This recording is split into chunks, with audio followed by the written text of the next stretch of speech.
Nobody warned me. Not my parents, not my teachers, not the hundreds of self-help books I devoured in my early 20s, convinced I was one framework away from finally having it figured out. The things that actually changed my life had no chapter, no podcast, no viral thread. This is everything I needed someone to whisper to me at 25, before I wasted a decade learning it the hard way. Here is something that took me years to name. Most people at 25 are not living their life. They are living the answer to a question someone else asked. Their parents asked, "What will make us proud?" Their peers asked, "What will make them jealous?" Society asked, "What will make you look successful?" And almost nobody, at 25, stops long enough to ask the only question that actually matters. What kind of life, if I had the courage to live it, would I actually choose? Here is something real, not a quote, a study. Harvard University ran the longest scientific study of adult human happiness ever conducted. They tracked 724 men across 75 years. Different backgrounds, different careers, different cities. After 75 years of data, the conclusion was so simple that most people hear it and immediately dismiss it. The people who flourished were not the most successful. They were the ones with the best relationships. Not wealth, not status, not a six-pack or a corner office. Relationships. And yet, at 25, we are optimizing hard for everything except that. We are building a resume, a brand, a salary, a body, but we are not building a self. Here is the exercise I wish someone had walked me through at 25. Write down your 5 biggest goals. Then, next to each one, write whose voice you hear when you think about that goal. Is it yours? Or is it theirs? The answer might surprise you. Here's something the hustle culture industry will never tell you, because it would put them out of business. Working harder at 25 is not the same as working better. Cognitive scientist Cal Newport found that the average knowledge worker spends roughly 60% of their workday on shallow work. Emails, reactive scrolling, performative busyness. Not thinking, not creating. Performing the idea of being busy. Here is the biology nobody in the hustle community will put on a poster. Your brain operates in natural cycles of roughly 90 minutes. After that, your prefrontal cortex, the part responsible for complex reasoning, begins to degrade. Literally, fighting biology doesn't make you disciplined. It makes you worse at the thing you're trying to do. The most productive habit I built in my late 20s was not a new app or a morning routine. It was learning to do one thing deeply for 90 minutes, without fragmentation, then stop. The counterintuitive truth. A 25-year-old who sleeps 8 hours and protects 2 focused blocks per day will, within a decade, produce more meaningful work than someone grinding 14-hour days on 4 hours of sleep.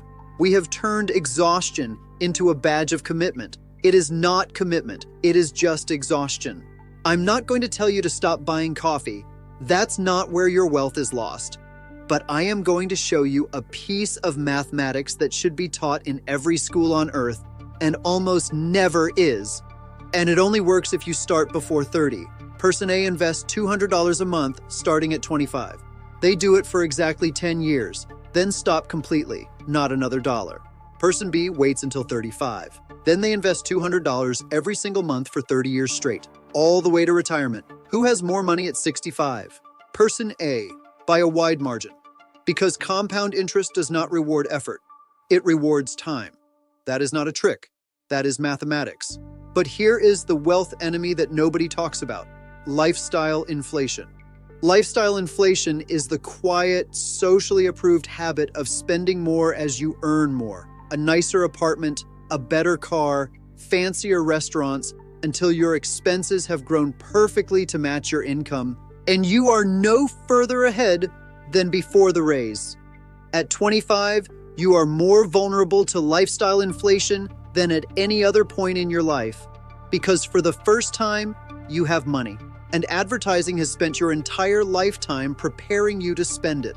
The question I ask before every significant purchase now, am I buying this thing? Or am I buying the version of myself I think this thing makes me? It sounds philosophical. It is actually the most practical financial question I know. I want to talk about regret, not the word, the actual experience of it. Tom Gilovich, a psychologist at Cornell University, spent decades researching what people regret when they look back on their lives. What he found was consistent across hundreds of subjects.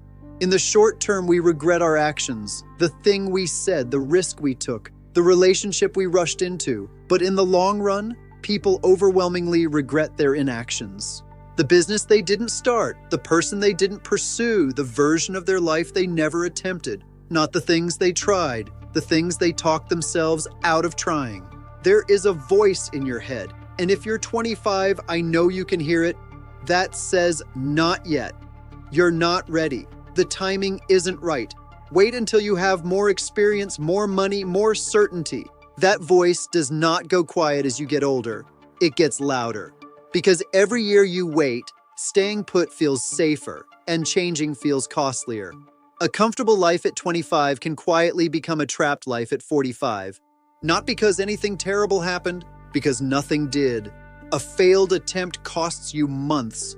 A life unlived costs you the whole thing. The people I have met who are genuinely at peace with how their lives turned out, the ones with that quality of settled, undefensive aliveness, almost all of them share one thing. They took their swings. They were wrong sometimes. Some of them fell hard, but they know who they are. Because they found out by trying, not by waiting to be certain. Certainty almost never comes. What comes instead, if you wait for it, is a different kind of fear. The fear that you waited too long. We've covered a lot. Identity, productivity, money, courage. And I want to be honest about what all of it adds up to because it took me a long time to see it clearly. The version of you that gets it right is not built in a breakthrough moment.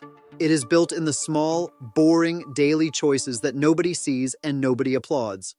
The morning you choose sleep over one more hour of scrolling. The day you put $50 aside instead of spending it. The conversation where you tell someone the truth instead of the easy thing. The moment you sit with discomfort instead of running from it. These are not dramatic. They won't make a good story at dinner. But 10 years from now, they are the only things that will have mattered. Before you close this video, I want you to answer one question honestly. If someone who loved you deeply, someone who could see your patterns clearly, your potential honestly, and the time you're running out of, sat down with you right now, what is the one thing they would beg you to stop doing? And the one thing they would beg you to start? You already know the answer. You've probably always known. That's what I wish someone had told me at 25. Not a system, not a secret. Just this. You already know what you need to do. The only question is whether you'll do it before you run out of time to say you didn't know.